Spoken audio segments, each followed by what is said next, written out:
I'm grateful for every day that I'm sober. This is just another gift of sobriety for me. I'm back here at playing snooker at the Crucible. I'm free. I feel like I'm free today, finally. It used to seem to me that my life ran on too fast, and I had to take it slowly just to make the good parts last.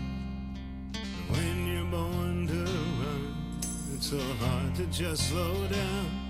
I'm more nervous seeing my old friends, Dennis Taylor and, John Virgo and Cliff Thorburn as well. Jimmy, especially, it was nice to see from me. I'm just excited about the whole thing. To be nervous, I don't play so well anymore, I can't see the long pots very well anymore. I'll be back in the high life again.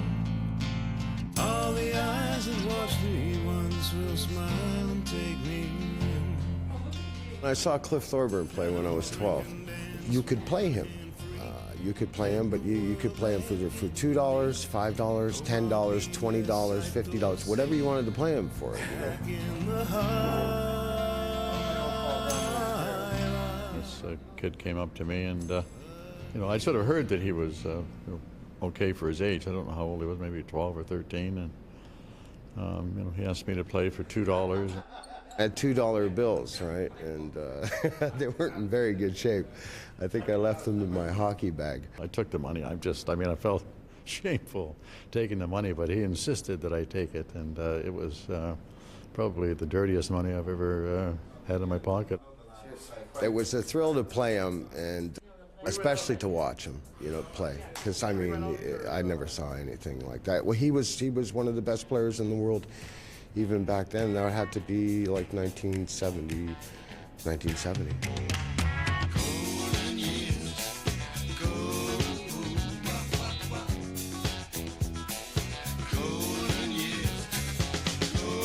I wasn't consistent. I wasn't as consistent as the great players were, and they could take that home. They did quarters, semi. Now they got a taste, final. They seem to just, keep getting better. And I wasn't as good, as those guys. I think with the right sort of schooling or being around the right people, being forced to practice, and, he would have been up there with anybody. He was good enough to win the World Championship, I know that for a fact, and, things happen, don't they?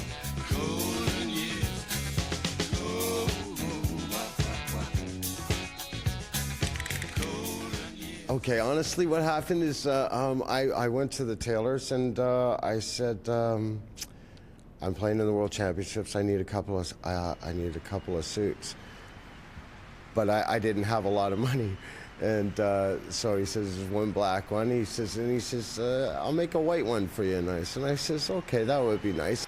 People seemed to like it. There was a little buzz about it with the BBC, and so I kept it on. I was young, I thought I could, I don't know what I was thinking.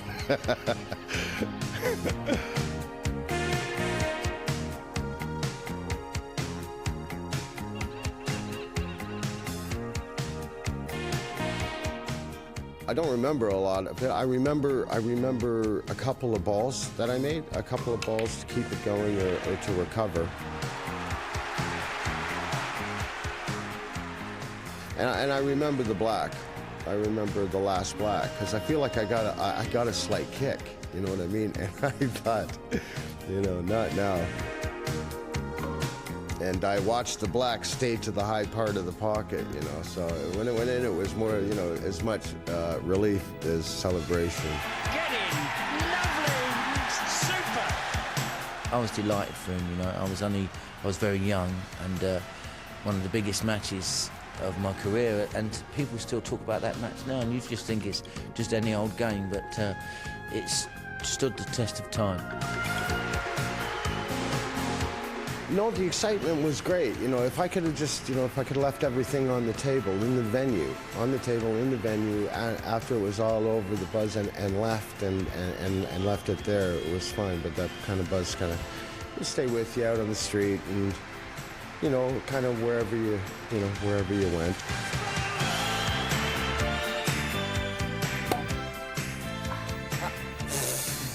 Kirk, Jimmy. Hello there. If ever there was a justification for champagne, this is the night. And I'd go out maybe with some people and have a couple of drinks, and I found that I kept staying out. You know, they would go home, and you know, especially London, you know, this big city, you can always, there's lots of entertainment there. And I would stay out, you know, and keep going. That's when things became a problem for me, I think. You're trying to get well in the public eye. I went to rehab. I think I stayed sober for about 6 months. And then eventually something happened and I started drinking again. But it's tough to deal with when you're in the public.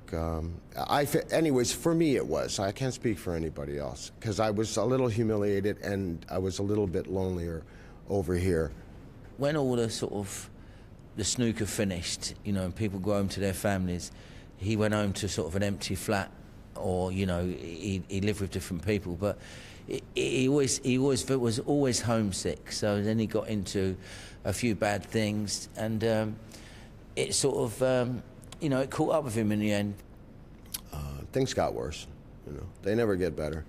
Especially once I knew, you know, that the problems that I had, the issues that I had. Once I knew that it never gets any better once you drink again. It always gets worse.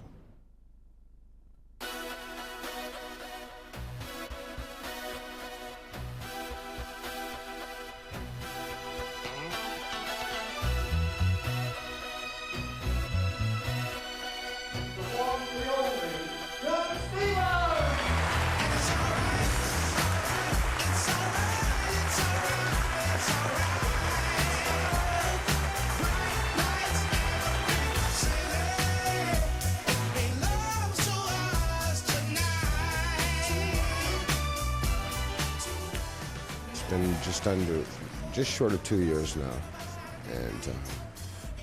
and it's great. I can't. I'm free.